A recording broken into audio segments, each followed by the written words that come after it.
vamos falar de imagem e impacto e o nosso tema desta série deste mês é como fazer uma autoapresentação. Nós falamos no nosso primeiro encontro dessa série sobre autodiagnóstico, o segundo, adjetivação, o terceiro, nominação e o último dessa série, como fazer efetivamente essa autoapresentação. Mas antes disso, vamos para a pergunta das redes sociais. Adri, me explica bem, não entendi essa questão de adjetivação e nominação. Me pareceu que eu era meu adjetivo. E aí no bloco seguinte, você já me passou sobre nominação. Então, eu sou os meus adjetivos ou eu sou os meus substantivos? Você é muito mais do que qualquer palavra é capaz de te representar. Lembrem do exemplo da foto. Por melhor que seja uma foto, ela só consegue registrar alguns segundos da sua vida. Então, uma autoapresentação, ela jamais vai entregar a grandeza da sua alma, a grandeza de quem você é. Nós brincamos, né? Eu gosto muito de falar sobre isso nas minhas palestras, que as pessoas, não gostei de você, não tive uma boa impressão sua. Eu falo, chega mais, chega mais.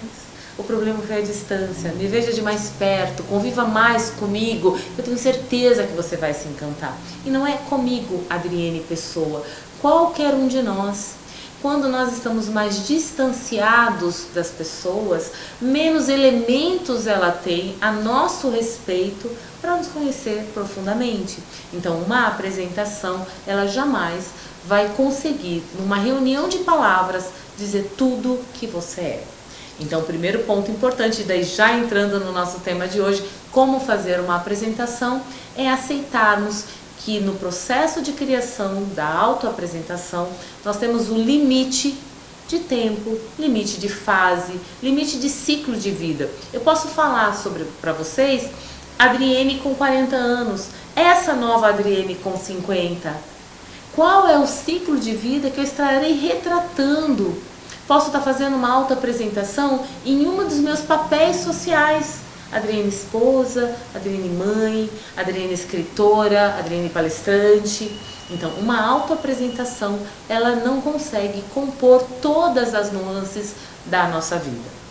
Então, aceitarmos o primeiro limite, que eu preciso fazer um recorte daquilo que eu irei falar ao meu respeito.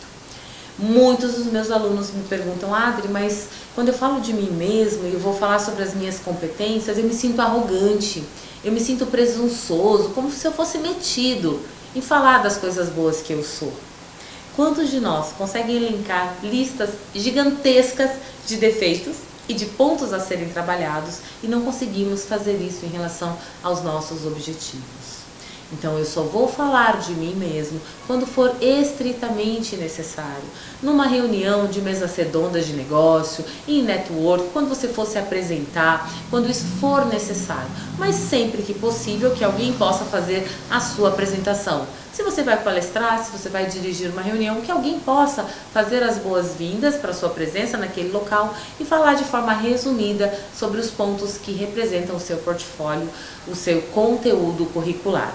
Ok, mas se for você que tem que fazer isso, que você escolha adjetivos que representem os pontos mais fortes das suas competências e que você escolha substantivos na melhor ordem, do mais importante, o que você tem mais busca, para o menos relevante, lembrando sempre que a memória é naquilo que impacta. Então, quando você falar de um substantivo, de um nome que representa a sua carreira, fale e faça pausa, olhe nos olhos, sorria, escolha a mesma técnica para os adjetivos, espere as pessoas saborearem as palavras que você está entregando a seu respeito.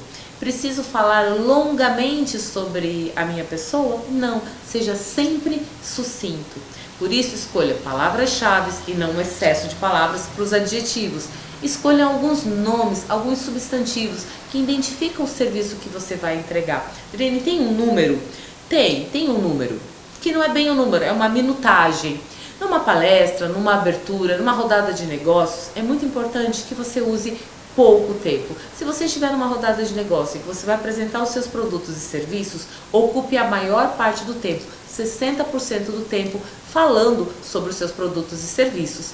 e 40% sobre você logo no início da sua fala. Numa palestra, também sempre pensa que você vai usar a menor parte do tempo disponível.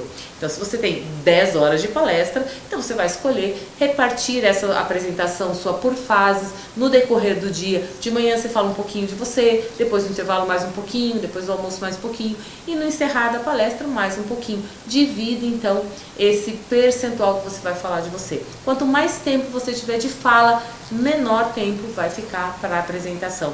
E aí a gente sugere que fique em torno de 10 a 15% no máximo. Fora disso, as pessoas podem buscar nas redes sociais, podem te perguntar, podem fazer parte, podem pesquisar, podem chegar mais perto de você e te conhecer melhor. Ok, espero que vocês tenham gostado muito de toda essa série falando de autoapresentações e a gente se vê muito em breve com Imagem Impacto.